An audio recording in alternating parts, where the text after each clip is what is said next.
بسم اللہ الرحمن الرحیم الحمد للہ وحدہ والصلاة والسلام علی من لا نبی بعدہ قال اللہ عز وجل فی القرآن المجید اعوذ باللہ من الشیطان الرجیم بسم اللہ الرحمن الرحیم لن ينال الله لحومها ولا دماؤها ولكن يناله التقوى منكم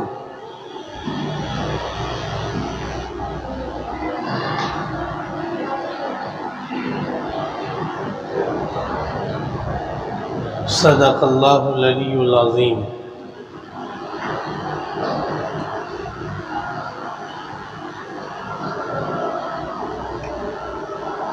عزیزان گرامی، عزیز ساتھیوں اور ایمان والے بھائیوں، اللہ تعالیٰ کے کرم اور احسان سے آج ہم سب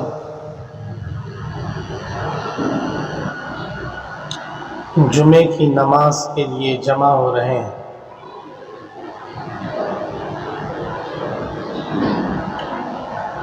آج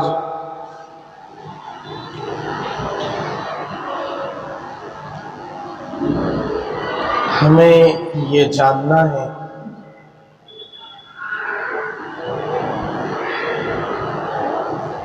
کہ عید الاضحیٰ پر بقرعید کے ایام میں یعنی 10، 11 اور 12 ذی الحجہ میں ہم قربانی پیش کرتے ہیں اللہ کے دربار میں، اللہ کے حضور میں۔ اس کا مقصد کیا ہے؟ اس کا مقصد کیا ہے؟ اللہ تعالیٰ کی بارگاہ میں قربانی پیش کرنے کا مقصد کیا ہے؟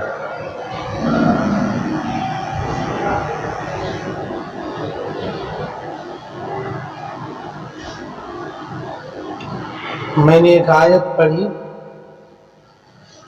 اس آیت میں قربانی کے مقصد کی طرف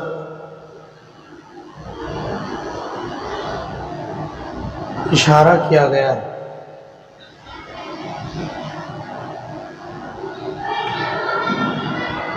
ہم چھوٹے جانور میں ایک حصے کی قربانی دیتے ہیں، بکری، بکرے، بھیڑ، دمبے میں، اور بڑے جانوروں میں 7 حصے لگتے ہیں۔ 7 آدمی الگ الگ اپنی قربانی کے اعتبار سے شامل ہو سکتے ہیں۔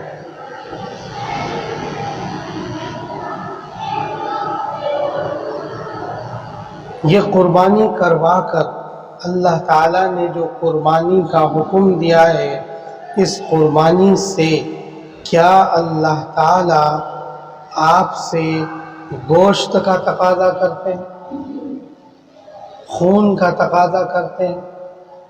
اللہ تعالیٰ کو نہ گوشت چاہیے نہ خون چاہیے۔ لن ینال اللہ لحومها ولا دماؤها، اللہ کو گوشت اور خون نہیں پہنچتا۔ پھر اللہ کو کیا پہنچتا ہے؟ تمہارا تقوی، یعنی قربانی دیتے ہوئے جو آپ کے دل میں اخلاص ہے، آپ کی اخلاص نیت ہے، آپ اللہ کے لیے قربانی پیش کر رہے ہو، کسی اور مقصد کے لیے قربانی پیش نہیں کر رہے ہو، اسی اخلاص کو اللہ تعالیٰ جاننا چاہتے ہیں، اسی نیت کی صفائی کو اللہ تعالیٰ جاننا چاہتے ہیں۔ وہی اللہ کو پہنچتا ہے، اور اس اخلاص کی اسپیڈ بتاؤں، اس اخلاص کی اسپیڈ بہت فاسٹ ہے۔ کتنا فاسٹ ہے؟ جب ہم قربانی کے جانور پر چھری چلاتے ہیں تو جب خون کی رگ کٹ جاتی ہے تو اس خون کے قطرے کو زمین پر گرنے میں کتنا تھوڑا سا وقت لگتا ہے، بہت معمولی سا وقت لگتا ہے۔ ابھی وہ خون زمین پر گرنے بھی نہیں پاتا کہ آپ کا اخلاص اللہ کو پہنچ جاتا ہے۔ اتنی اسپیڈ ہے۔ نیت کی صفائی، اللہ کی رضا، اللہ کو خوش کرنے کے لیے، اللہ کے لیے جو قربانی پیش کرتے ہیں وہ اللہ کو، آپ کی اخلاص نیت کا جو معاملہ ہے وہ اللہ کو خون کے زمین پر گرنے سے بھی پہلے اللہ اسے قبول فرما لیتے ہیں۔ پہلا قطرہ، سارا خون زمین پر گرنے سے پہلے نہیں، پہلا قطرہ بھی گرنے سے پہلے اللہ تعالیٰ آپ کی قربانی کو قبول فرما لیتے ہیں۔ بس اخلاص نیت مقصود ہے۔ گوشت کھانے کے لیے، رسم منانے کے لیے، گوشت کھانے کے لیے اور رسم منانے کے لیے قربانی نہیں کی جاتی۔ گوشت کھانے کے لیے اور رسم منانے کے لیے قربانی نہیں کی جاتی۔ قربانی کا مقصد ہے کہ اللہ آپ کے تقوی کو جاننا چاہتے ہیں اور آپ کا تقوی اللہ کو پہنچتا ہے، اور آپ سے اللہ تعالی اخلاص نیت چاہتے ہیں کہ آپ جب قربانی پیش کریں تو آپ کا دل صاف ہو۔ بڑے جانوروں میں 7 آدمی حصہ لیتے ہیں یا چند آدمی، ایک ہی آدمی کہیں ایک حصے قربانی بھی کر سکتا ہے، تو بہرحال 7 حصے میں سے اگر ایک شخص کی بھی نیت خالص نہ رہی تو سب کی قربانی ضائع ہو جاتی ہے۔ اس لیے اگر آپ بڑے جانور میں حصہ لیتے ہو تو آپ اپنی قربانی بھی برباد اور ضائع نہ کریں اور دوسرے کی قربانی بھی ضائع ہونے سے بچائیں۔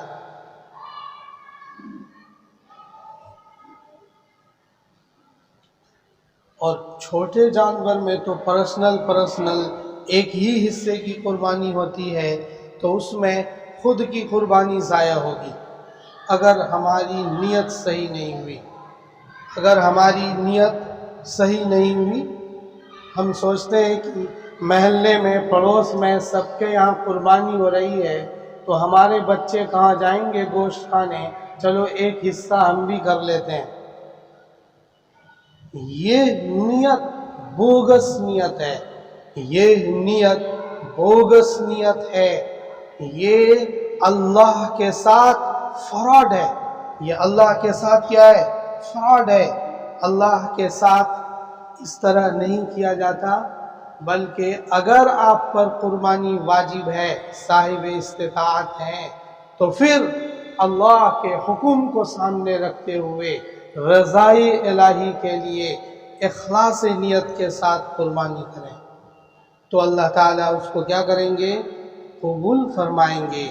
پیارے رسول حضرت محمد مصطفیٰ صلی اللہ علیہ وسلم نے اپنی بیٹی حضرت فاطمہ رضی اللہ تعالی عنہا کو یہ فرمایا کہ فاطمہ ذرا قریب آؤ، تمہاری قربانی میں تمہارے نام سے میں قربانی پیش کر رہا ہوں، تم ذرا جانور کے پاس آؤ، یہ جانور تیرے لیے قیامت کے روز سفارشی بن کر حاضر ہوئے گا، حاضر ہوئے گا۔ ایک ایک بال کے بدلے اللہ تعالی نیکیاں دیتے ہیں۔ بھیڑ کے جسم پر ویسا بال نہیں ہوتا جو بکرے کے جسم پر ہوتا ہے، اون ہوتا ہے، اس اون کے ہر سرے کے بدلے اللہ تعالیٰ نیکیاں عطا فرماتے ہیں، اللہ تعالیٰ نیکیاں عطا فرماتے ہیں۔ سو قربانی کی اہمیت کو سمجھتے ہوئے ہمیں قربانی پیش کرنی ہے۔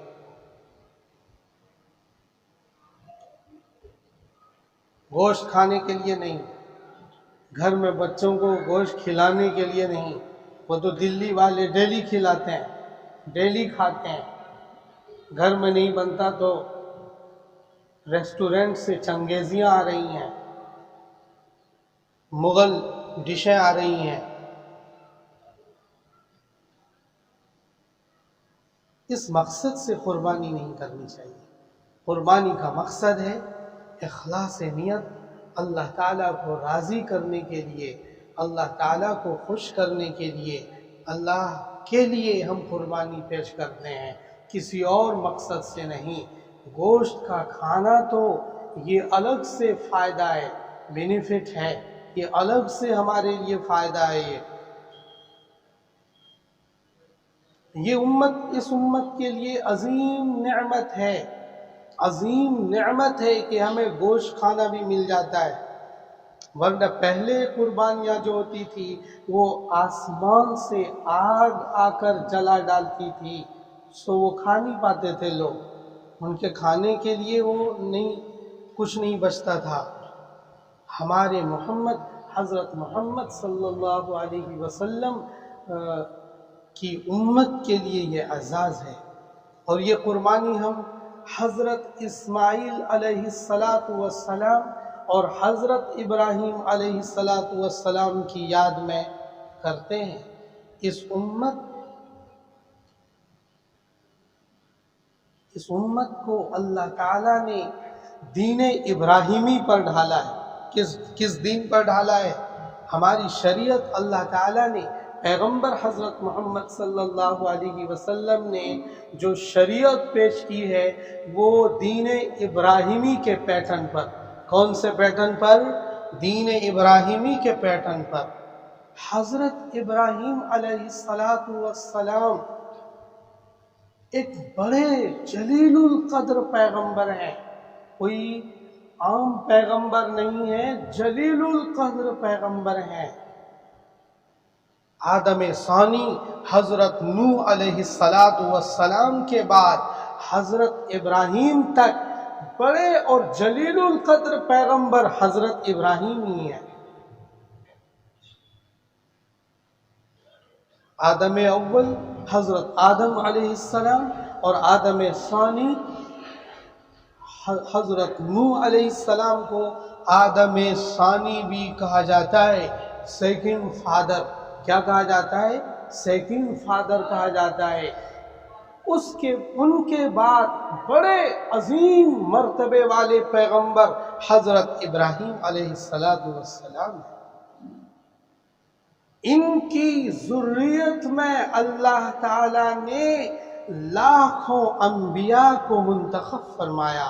ان کی آل اولاد میں حضرت ابراہیم کے بعد اسحاق کے بعد یعقوب کے بعد یوسف، اور یوسف کے 400 سال کے بعد حضرت موسیٰ، اور اس طرح کے لاکھوں پیغمبر کو اللہ تعالیٰ نے مبعوث فرمایا اسی خاندان میں۔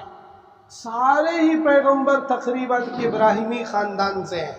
ہمارے پیغمبر حضرت محمد صلی اللہ علیہ وسلم بھی ابراہیمی خاندان سے ہیں۔ آپ کی جو دوسری اولاد تھی، بڑا بیٹا حضرت اسماعیل علیہ السلام، حضرت اسماعیل بڑے تھے، حضرت اسحاق چھوٹے تھے۔ حضرت اسماعیل کی اولاد سے پیارے رسول خاتم الانبیاء حضرت محمد صلی اللہ علیہ وسلم کو پیدا فرمایا۔ یہ جو قربانی کی یادگار ہے، جو حضرت ابراہیم کا امتحان ہوا، اور ایسا امتحان جو دل کو دہلا دے، جو رونگٹے کھڑے کر دے، جو جس سین کو، جس منظر کو، جس ریئلٹی کو دیکھ کر، سن کر، پڑھ کر رونگٹے کھڑے ہو جاتے ہوں، اس امتحان میں حضرت ابراہیم علیہ السلام کو اللہ تعالیٰ نے کامیاب فرمایا۔ اسی یادگار، چونکہ یہ قصہ اسحاق سے جڑا ہوا نہیں ہے، کس سے جڑا ہوا ہے؟ دوسرے بیٹے، پہلے بیٹے حضرت اسماعیل علیہ السلام سے یہ قصہ واقعہ جڑا ہوا ہے۔ لیکن آج کل بائبل والوں نے، بائبل نے اس قصے میں بھی تحریف کر دی ہے۔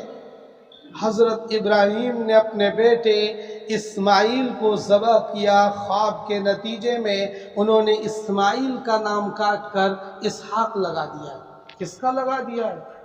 کس کا لگا دیا ہے؟ اسحاق کا لگا دیا ہے۔ آج اگر آپ بائبل پڑھو گے تو اس کی بائبل میں یہ واقعہ ہے۔ یہ ان کا اپنا کام تھا۔ لیکن یہ واقعہ حضرت اسحاق کا نہیں ہے، کس کا ہے؟ حضرت اسماعیل علیہ السلام کا ہے۔ اس لیے قربانی کا نظام اسماعیلی خاندان میں چلا ہے، اسحاق کے خاندان میں نہیں چلا ہے۔ یہود اور نصارہ میں اس پیٹرن پر قربانی نہیں ہوتی تھی، اس پیٹرن وہ الگ تھا پیٹرن۔ اسی لیے یہودیوں میں اور عیسائیوں میں قربانی کا کوئی خاص فلسفہ نہیں۔ حضرت محمد صلی اللہ علیہ وسلم کو یہ حکم دیا گیا کہ آپ قربانی پیش کریں، سو حضرت محمد صلی اللہ علیہ وسلم نے ہجرت کے بعد ہر سال قربانی پیش کی، ایک بھی سال ناغا نہیں کیا۔ ہر سال کیا کرتے تھے؟ قربانی پیش کرتے تھے، ہر سال بلا ناغا ہجرت کے بعد قربانی پیش کرتے تھے۔ اور حجۃ الوداع کے موقع پر پچھلے ہفتے بتایا تھا کتنی قربانی پیش کی تھی؟ 100 اونٹوں کی۔ کتنے اونٹوں کی؟ 100 اونٹوں کی۔ یہاں ایک ہی حصے میں، دو ہی حصے میں ہم رول مچانے لگتے ہیں۔ اتنا خرچہ، 2 حصے کر لے بس، تو کیوں بول رہی زیادہ؟ اپنی بیوی کو ڈانٹتے ہیں، اگر وہ کہہ دیتی کہ میرے ابو کے نام سے بھی کر دو تو چپ رہ، پیسے نہیں ہیں میرے پاس ابھی۔ پیارے رسول نے کتنی قربانیاں پیش کی حجۃ الوداع کے موقع پر؟ 100 اونٹوں کی، 63 اونٹوں کی قربانی اپنے دست مبارک سے فرمایا، اپنے دست مبارک سے فرمایا۔ اور بقیہ اونٹوں کی قربانی کس سے کروائی؟ اپنے داماد محترم حضرت علی مرتضیٰ حیدر کرار رضی اللہ تعالی عنہ سے۔ کس سے؟ حضرت علی مرتضیٰ سے۔ حضرت علی کوئی معمولی آدمی نہیں ہے، حضرت علی کوئی عام صحابی نہیں ہے۔ حضرت علی کا ہاتھ پکڑ کر میرے محبوب نے بتایا کہ علی تیرا گھر جنت میں میرے محل کے سامنے ہوگا، تیرا یہ اعزاز ہے، تیری یہ قیمت ہے، تیرا یہ انعام ہے کہ تیرا محل کدھر ہوگا؟ بالکل میرے سامنے، میرے سامنے۔ کس نے بتایا؟ حضرت محمد صلی اللہ علیہ وسلم نے حضرت علی سے کہا کہ بقیہ اونٹوں کی قربانی پیش کرو۔ اب آج کل کیا چل رہا ہے؟ بہت سے پڑھے لکھے لوگ، بہت سے اہل شعور لوگ کیا چلاتے ہیں؟ اتنی قربانی کر کے کیا کرو گے؟ اتنے پیسے میں تو ایک ہاسپٹل تیار ہو جائے گا، اتنے پیسے میں تو ایک اسکول تیار ہو جائے گا، اتنے پیسے میں تو ایک کالج بنا لیں گے، اتنے پیسے میں تو یتیموں کی ضرورت پوری ہو جائے گی، اتنے پیسوں میں تو بیوائیں محتاج نہیں رہیں گی۔